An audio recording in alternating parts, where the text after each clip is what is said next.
We work hard as physicians to take care of the health and well-being of our patients. But when it comes to our money, do we have the same condition of care?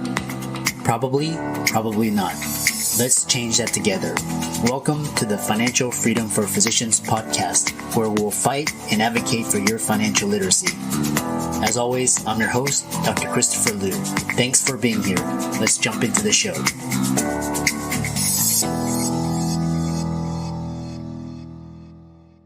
This week's episode is sponsored by CityVest.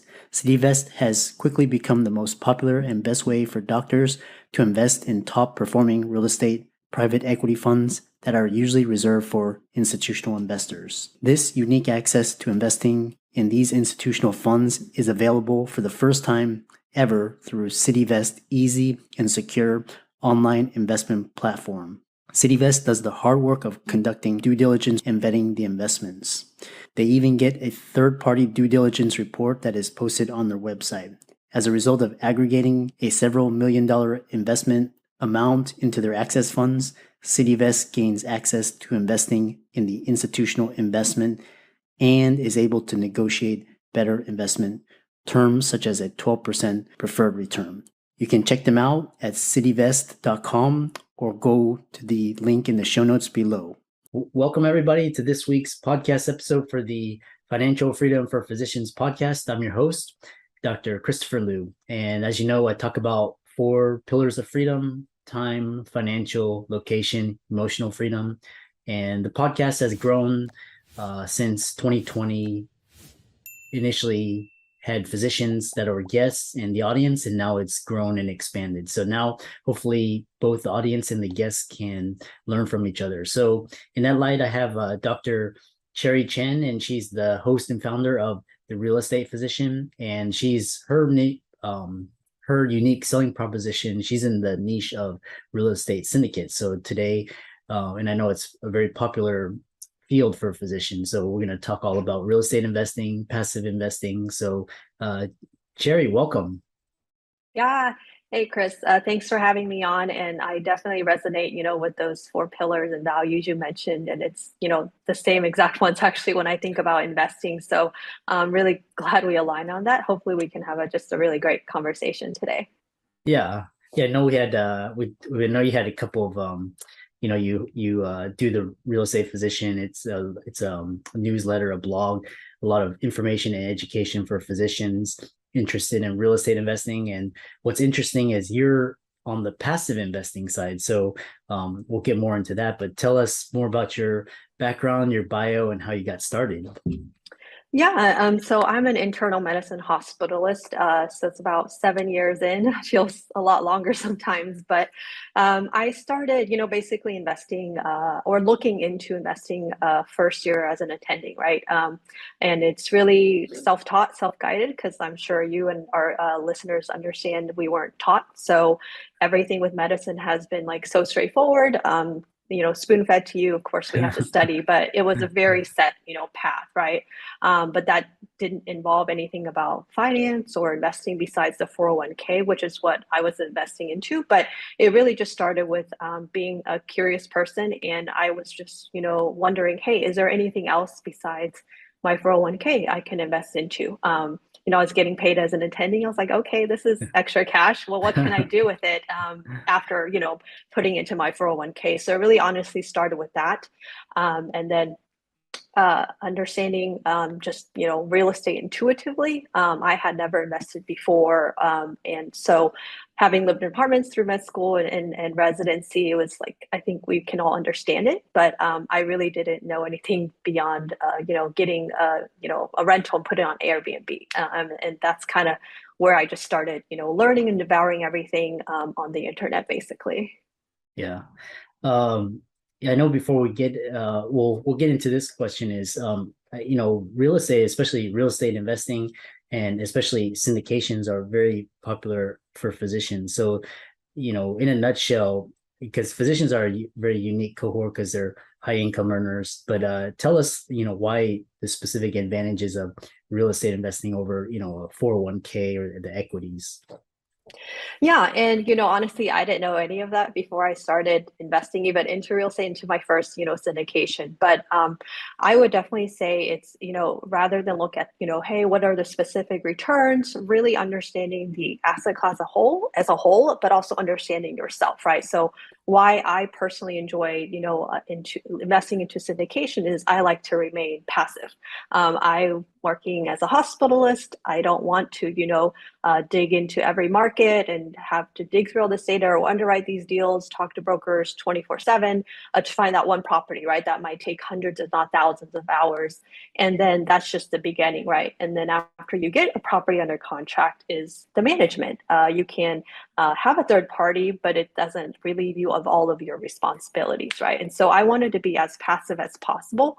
And that's why syndications make a lot of sense for physicians because you have the capital, you want exposure to real estate or diversify from stocks, but you don't want the liability or to spend all the limited amount of free time you have into hunting for real estate deals, right? Some people might love it and that's great, but I wasn't that type, or I learned I wasn't that type.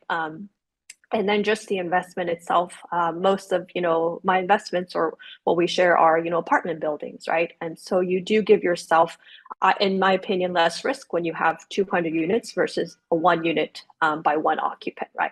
So we can definitely dig into the more details, but just from a broad level view, I wanted to be as passive as possible and understanding ways to decrease the risk of my investment, basically.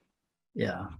Yeah, that's a really fantastic introduction. And a couple of questions was, for example, there's always been the debate in the physician community between, which produces the greatest returns, either the stock market or real estate. So we'll get into the specifics of like why, what are the advantage of real estate over the equity markets. Yeah, and I think especially I feel like as I've invested many years now, when I'm looking at returns, certainly most investors and me personally, when I first started out, was like, okay, what is my percent return, right, or whatever, cash on cash or my annualized return, but also think of it more broadly as a physician is, well, what is the return of my time, of my effort, but just broadly speaking, I am not a stock market or equities expert, and you can definitely correct me, but it is just comparing some of the main, I think, generalized principles of the stock market is much more liquid. So it can be, some people say it's more volatile or unpredictable, right? I can wake up tomorrow, it can be up 10%, 20, 30, or it could go the other way, right? Versus real estate, just by nature, you cannot sell it, the next morning, right? So it is more illiquid, but also the same flip side of the coin is it is more stable or predictable, right? Depending on your business model. So that's one way. The most other more attractive way is just some of the tax benefits you can have by just being a real estate investor. That applies to most all real estate investors in different fashions, not just if you are in a syndication versus your stock portfolio is, not as tax efficient. And those are just the general, basically tax benefits the government has for people who invest into real estate. So you're not special if you're in a syndication, but we can dig into that as well. But I would say those are the two most common, without like talking about, okay, what is the time it would take me as a physician if I wanted to be active real estate or do it on my own. And that for me is much more important, especially as I invest more, or as we get older or have family, is what is the return on time and how what is like my headache, my sanity when I'm in an investment. I hope it definitely enhances my life rather than takes away from my life. So those are just some of the other things I consider. Doc to Doc is a personal lending solution designed by doctors for doctors. We understand that doctors' financial situations change faster than an insulin drip in ketoacidosis. And we also understand that doctors are the most reliable borrowers in the world. Through our proprietary algorithm, we're able to provide personal loans at great rates with amazing flexibility because we take into account your schooling, your specialty, and where you are in the medical journey. Doctors come to us after they've matched into residency, and we loan for all sorts of personal reasons, from credit card debt consolidation to family expenses and medical bills. We speak with everyone who applies for a loan and offer fixed interest rates and flexible term options without prepayment penalties. If you're a physician looking for a personal loan, fill out our application form now. It only takes 3 minutes, and we'll get back to you with a decision within 24 hours.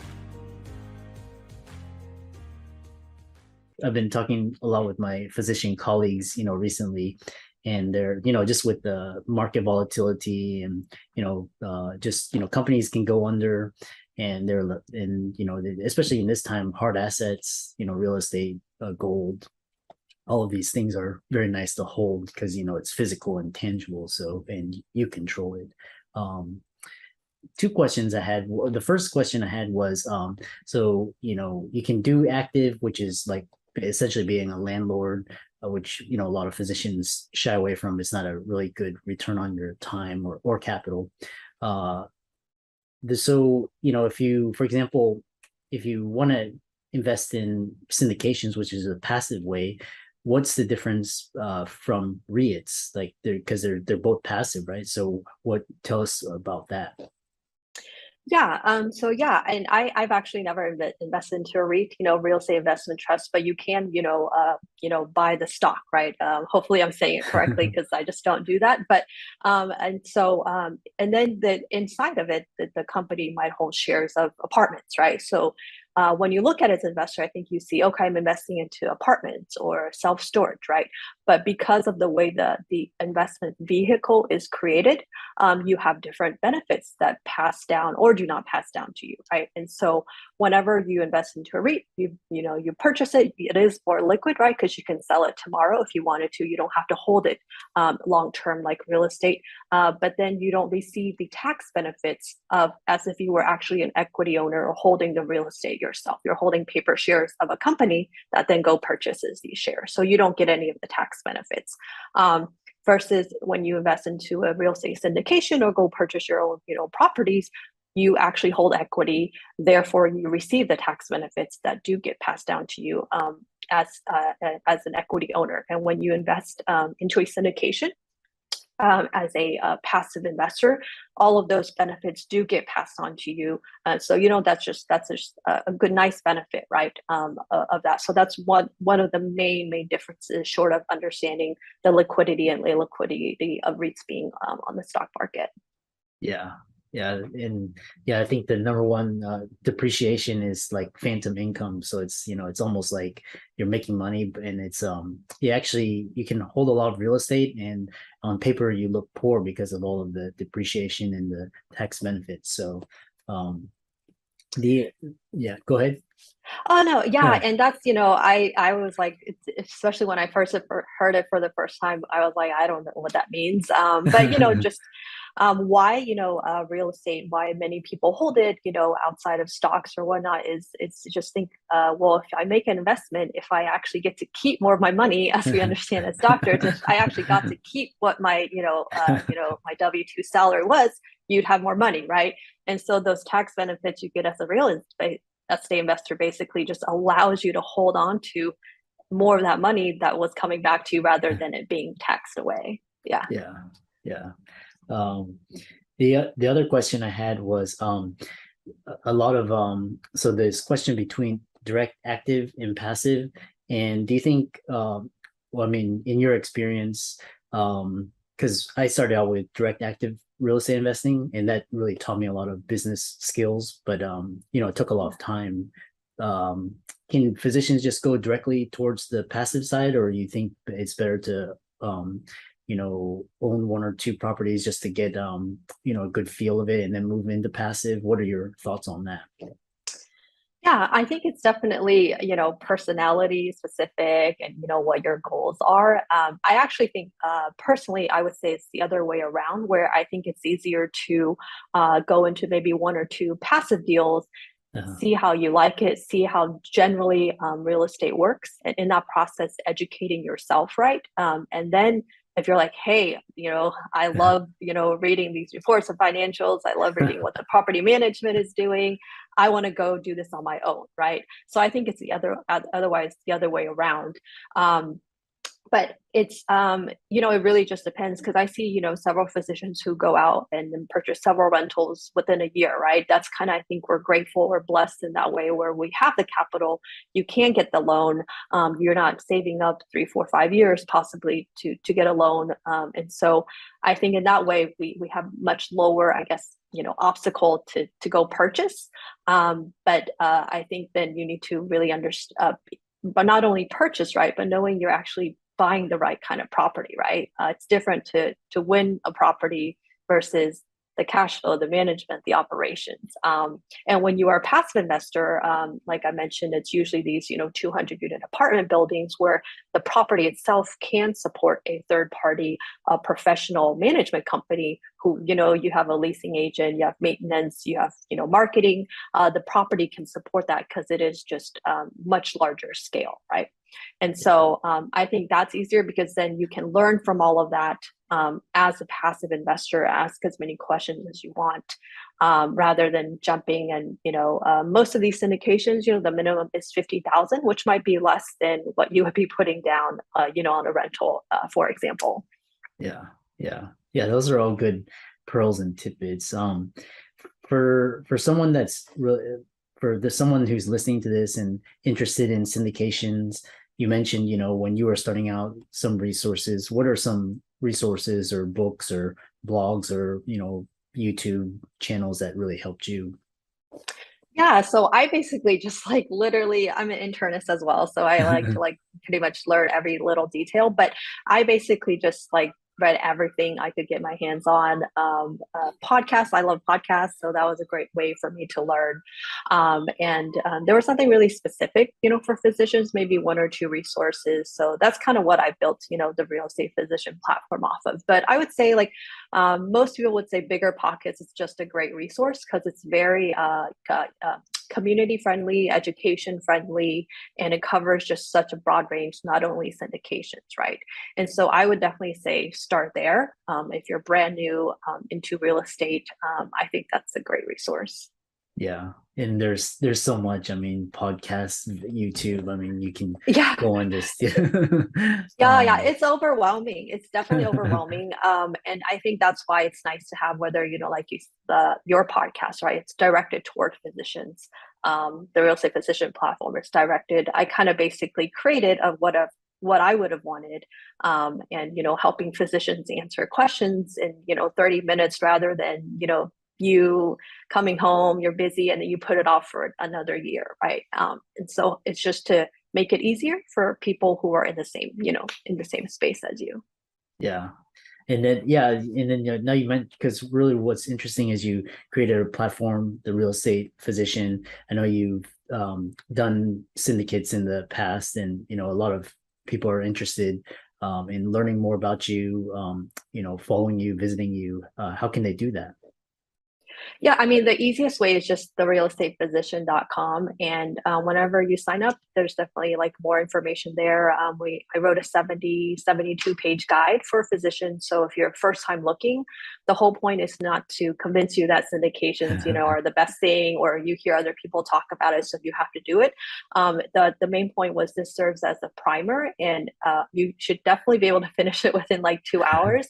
And then after you finish it, it's supposed to be, hey, okay, it makes sense. I think it makes sense for me. Let me learn a little bit more, or to figure out, hey, this does not make sense for me. Then you don't jump into investments that you don't understand, or just are not a good fit for you.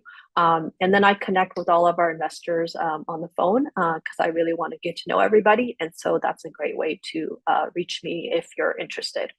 Yeah. And for all the guests and audience listening, Dr. Chen's resources links will be all in the show notes. So one final question I had for you, because especially during these times, the number one question I get from clients and people is what are your thoughts on the housing market, especially with this economic uncertainty, recession? What are your thoughts?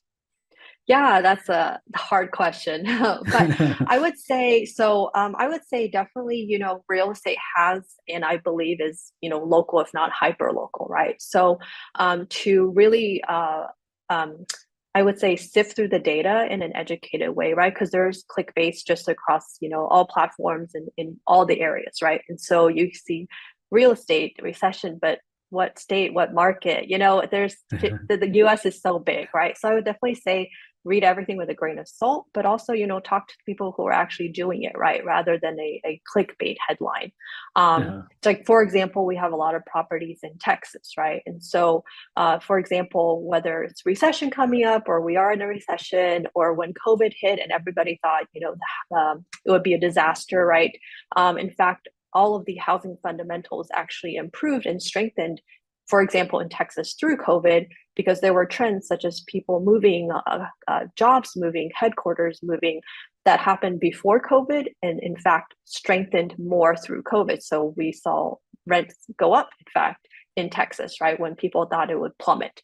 So one, it's especially real estate is, I would say, hyper local, and two, to really differentiate between what you're reading between the data and how it's presented. And if you're confused or don't know, like most of us, because we're busy, is to ask somebody who's actually doing it, right? Or go on Bigger Pockets. That is, if you see the whole forum people refuting the data or saying something different, then it's definitely worth another look. And then nobody agrees, right? So I would say talk to somebody who probably has more experience than you, right? Yeah. Those are really good pieces of wisdom. So, Cherry, it's been a great discussion. I really enjoyed talking to you, and I know a lot of people will come to your website, hear more about you, all of your offerings. So, and thanks so much for sharing your knowledge and all of your expertise. Yeah, no, thanks for having me, Chris. And definitely reach out with any questions, whether you're first time or invested before. I'm always available to answer questions first. I'm excited that you made it for another episode. You are truly the best. If you've been following the show for a while, you know that my passion is to bring you the education you need to find your path to financial freedom. Please come back week after week for new content, new resources, and great guests. Until then, if you haven't already, please be sure to check out the website, www.drchrislumdphd.com for more support. I'll see you next week.